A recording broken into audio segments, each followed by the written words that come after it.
Have you ever had a time in your life that was riddled with emotional turmoil?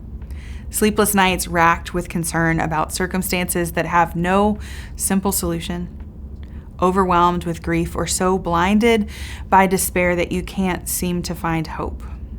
That's exactly where Asaph found himself when he penned the words of Psalm 77. And that's where we're going to spend our time this week on Morning Manna.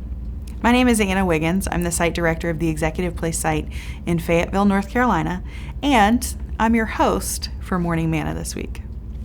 Psalm 77 begins, I cry aloud to God, and he will hear me. In the day of trouble, I seek the Lord. In the night, my hand is stretched out without wearying.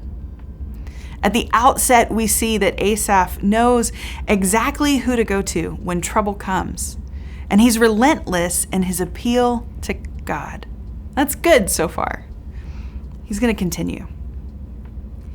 My soul refuses to be comforted. When I remember God, I moan. When I meditate, my spirit faints. Okay, wait a second, Asaph. Just a second ago, you were crying out to God. And now, are you going off script? When you think about God and meditate on Scripture, it's supposed to be the quick fix, right? I mean, that's what we're supposed to do when we're in a time of trouble. If you do the right things, trouble's supposed to go away.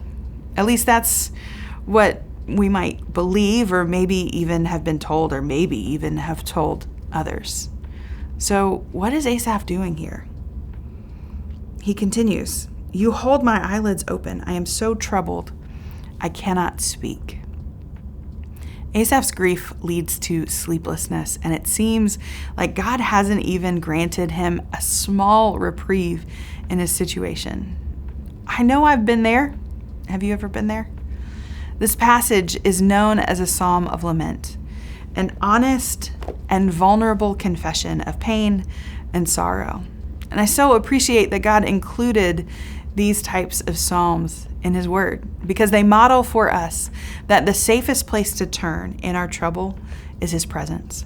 Turning to the Lord does not mean our circumstances change, but as we turn to him, our perspective of our circumstances may change. Join me tomorrow as we see Asaph's prayer continue, and we'll see it take on a bit of a new tone.